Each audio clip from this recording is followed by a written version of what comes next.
Hey YouTube, welcome back. It's Sonia, Profiling Manipulation. We're back with another question actually, and this one was left a couple of days ago. It reads, do narcissists think they're clever enough to communicate on a page solely about narcissistic manipulation and not be seen for what they are? And this is a great question, but there's a lot of layers to this answer, which I hope I can explain in a concise way now. Right, so I'm just going to read the answer that I gave to Granny's Watching. That was the channel that asked the question. So I wrote, absolutely they do. They make channels pretending they're the victim of a narcissist. They set up channels to coach victims through the healing and recovery of a narcissist. They set up Facebook groups for survivors of narcissists. They become psychiatrists and psychologists. I'm trying to say psychiatry there, sorry. So they get to hear trauma stories and learn how to be a better narc. They're delusional and hyper arrogant. They will visit all the places others go just to aggravate the other people that also visit the channel. Right, so I'll start from the top. They make channels, all right? Within my much older community, bearing in mind loads of people have moved on now, they've either grown or they've moved on from the subject, because that's the point. Once you get to a certain point in your healing, like I don't need to watch the videos that I was watching 6 years ago, say, and it keeps you in a triggered state, so you're actually advised not to continue watching videos once you reach a certain part of your healing and you have that knowledge. You've got everything you need to know in your mind. There's no need for you to keep watching videos about how the narcissist does this and how to do that, because you've done it and it just keeps you in a triggered state. But anyway, yes, even in that community and even in some of the newer communities that hang around, not necessarily hang around, but just that I'm still connected to from back then, or other newer people that have added to it or something like that I've got talking to in comment sections or whatnot. But so yeah, they do make channels pretending that they're the victim. They will make channels like mine. They will make coaching. There's this one guy in particular that he did start to get pretty big about like 5 years ago, and then further on beyond that, he actually used to just be a normal subscriber to a channel that used to talk about narcissism. And at that point I would never have known, but then once he set his channel up and he starts doing all this coaching and stuff, and it's just so creepy and spooky.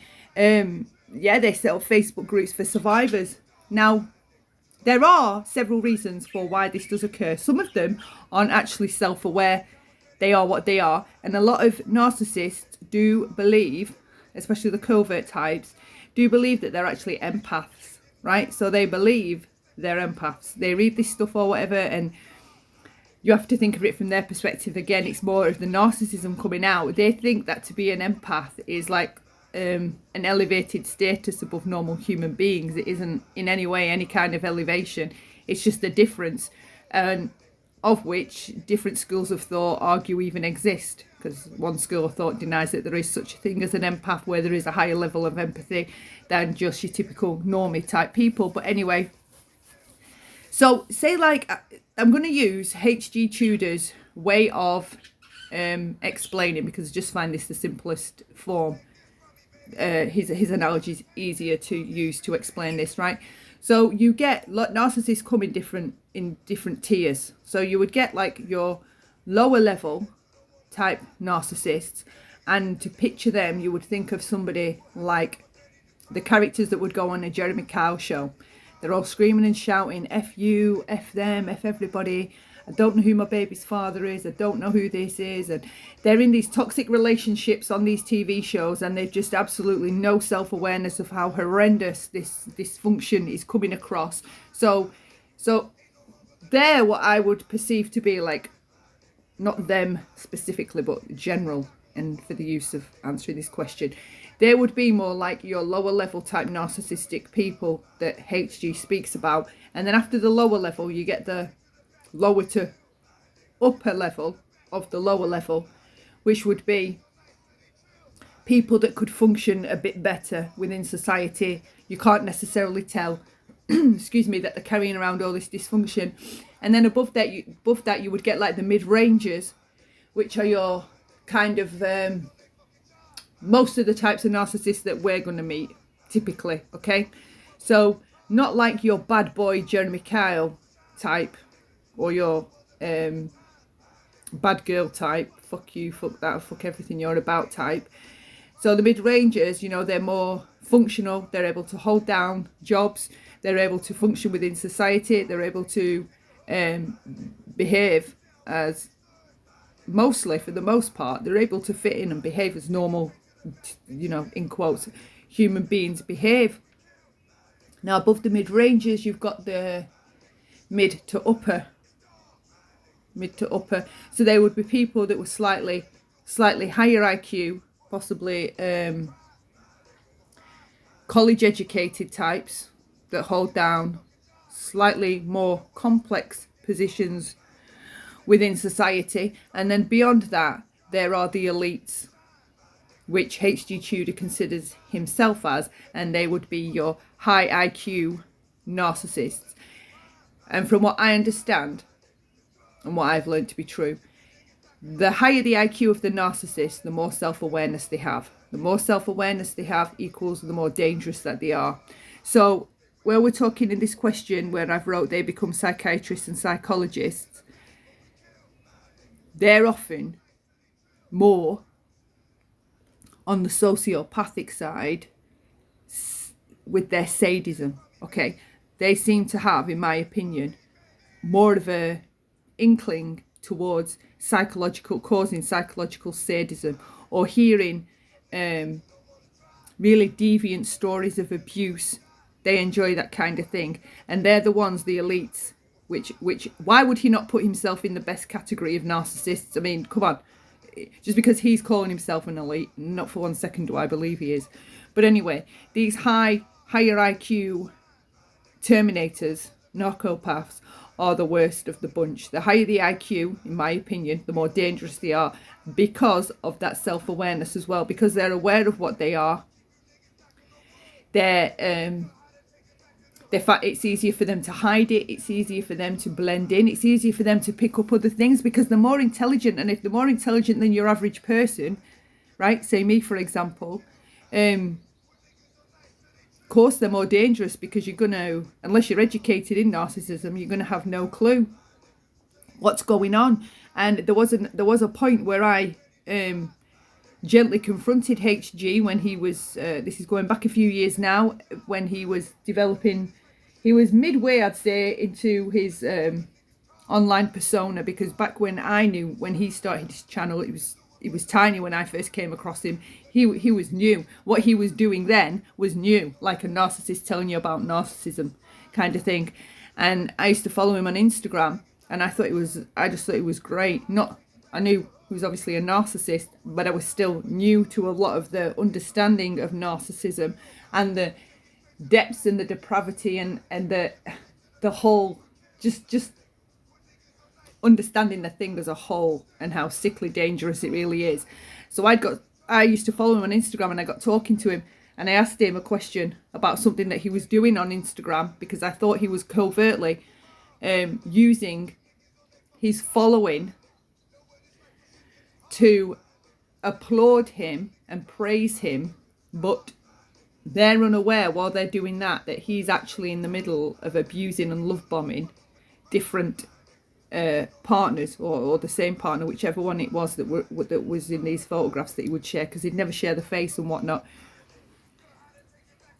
So his level of self-awareness is dangerous. The higher the IQ though, the more self-aware they are. So you will find on YouTube any like narcissistic type personalities, or the more toxic personalities, the higher their IQ, the more dangerous they are. Like, and logically it does make sense, because if you think about the characters that go on Jeremy Kyle, you can clearly see their dysfunction. They don't hide it. They don't even have an awareness that they need to hide it, or that they should hide it, or that it would be better for them to hide it. They've no idea. That's why they go on there and they're spilling out all these horrendous and horrific, complex and entangled problems. And when people are saying, you know, I've got second-hand embarrassment for them, They don't even see that they need to have this embarrassment. So yes, narcissists, they visit my page all the time. A lot of them, well, not a lot of them, will come up close to me to see if they can get under my radar, to see if they can move alongside me and communicate with me as though that they're a survivor and I have no clue of what they really are. And of course I just let them think it. I'm not there to fight and argue. They want to play that kind of game. I'm not playing a game. I'm just going to continue being myself. But yeah, they will come up right close to me and see if they can get past my radar. They'll ask me questions, they'll buddy up to me. Other ones will see me before I've even been aware that they exist, for example, and they will give me a wide berth. There are several characters within the communities on YouTube, and they avoid me like the plague. And at first you think, like, why? How come that? That's a bit weird. Like, all these other people say how friendly this person is, and whenever I've tried to speak to this person or even just said hi in a chat, they ghost me, they're gone, they disappear, they give me a complete wide berth. And then later on, funnily enough, stories have come out, or someone's been sharing an experience about this person in particular, and it's come out that they're abusive, narcissistic, toxic, and they're up to all this crazy, shady shit behind the scenes, and I have been mind blown, absolutely mind blown. So yes, of course they think they're clever enough to come on my page, all right? And it wouldn't suit one any better than the fact of thinking they've come on my page and got past my radar, all right? But I will let them think they've got past my radar. The last thing you do is start screaming and shouting and pointing, this is a narcissist, this is toxic, this is a narcissist. The ones that become psychiatrists and psychologists, they're pretty dangerous, very dangerous, and they get off on listening to stories of abuse. They enjoy hearing a victim's account of the things, the terrible, evil things that have happened to them. I'm just trying to see what else I can cover there. If you're having an argument with somebody on YouTube and you're calling them a narcissist, and say they truly are, right? Say they truly are. It's not unusual for them. In fact, it's very common for them, for that person to then use that word and throw it back at you. And for bystanders, any bystanders watching this interaction, they can't tell which is which. They can't tell which one of you is which. Because again, the narcissist can tell lies better than we can tell the truth.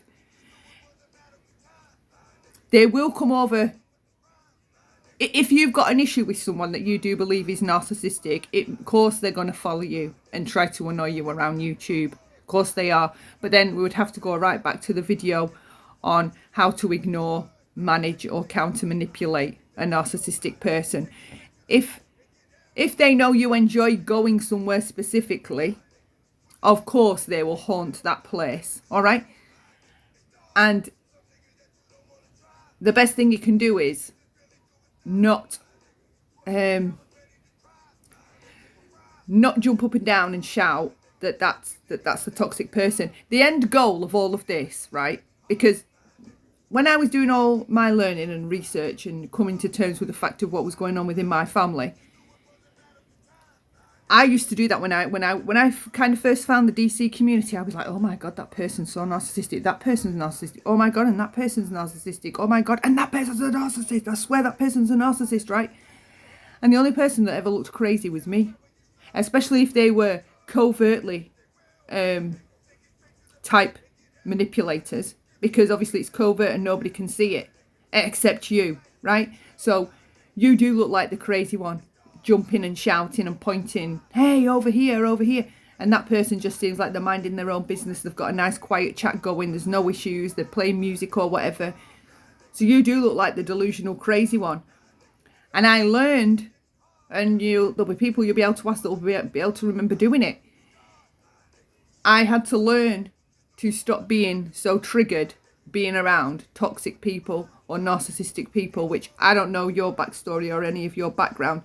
But for survivors of narcissistic abuse, when they're going through this journey and coming to all this enlightenment of what the hell's been going on in their lives, unraveling layers and layers and layers and decades of gaslighting, it does it is triggering to be around somebody that's exceptionally narcissistic and observe them manipulating or mentally abusing a whole load of people as a survivor. So I had to learn, again, it's about me, not what the narcissistic person is doing. So I had to learn to heal that trigger and not be so triggered or act so triggered around other people that are narcissistic or that are narcissists. Because the only person, again, that I am damaging, even if it's physiologically, getting all amped up and getting my adrenaline pump, that feeling of triggered excitement, I don't do that anymore. I just don't do that anymore. It's not healthy. And with, talking with therapy, speaking to psychologists, because there are a lot of psychologists, great psychologists on social media platforms that you are able to speak and confer with for free and get really good advice. And that was a huge issue of mine, not being able to remain still and present within my own body and mind while narcissistic behaviour or toxic people moved around me. I've had to heal myself to get to this point. So now it doesn't bother me. They can come up alongside me, they can come up underneath, they can come up around the back, wherever. I am not going to be triggered by one moving closely around me, because I know me, I know my boundaries, I know my knowledge, I trust it all, and I've got a better sense of calm within me. I don't need to be reacting like that. I'm just going to see if I've covered it all. Oh, and then there's another part. They're on about somebody trying to aggravate them. And that explains why they're in the comments section. Yeah, obviously, yeah. Totally. If a narcissistic individual that you're aware of knows that you've now found another channel that you enjoy visiting or frequenting, of course that they're going to harass you. I would recommend that you block them and you enforce complete no contact. That's if you want rid of them though, because a lot of the people I know, they do maybe have regular back and forth with different people or different individuals or whatever, and it's so hard trying to tiptoe through who's speaking to who this week, who's fallen out with who last week. So I don't bother. I don't want to be aligned with any of it. I just have if I want to just nip into someone's chat and say hello, I'll just nip in and say hello. I don't have all these connections and hard stances against any of the drama or who's been narcissistic or who's been toxic. I've been there, done that. Nobody was interested, and now I've moved on and I'm just doing my own thing over here. So yeah, if you are having issues with somebody appearing where you're going, just block them, okay? Focus on your own sense of self-peace. Fuck them. Don't let them keep taking up brain time and precious time. Because you tend to find we care more about what they're doing the whole day, through the whole 24 hours that we're living through, than we care about what we're doing through that whole 24 hours that we're living through. And that's the problem. We become obsessed and hyper-focused on them, where they're going, who they're talking to. For me as a person, I think I'm reasonably sensible. I'm of reasonable sound mind. I have pretty good boundaries. I know what's up. And now I'm more aware of human behaviour and how some human behaviour is hidden behind fakeness and shit like that, hidden behind a mask. So don't feel like you need to worry about me or worry about others. If they've got their boundaries in place, simply moving past someone or moving amongst someone that you believe is toxic, it is not going to be an issue, okay? Say like if I was to start saying, right, to this person, right, fuck off, get the fuck off my channel, go fuck yourself, who the fuck do you think you are? What do you think I'm going to create for myself? I'm just going to create a whole load of trouble and a fight with someone over what?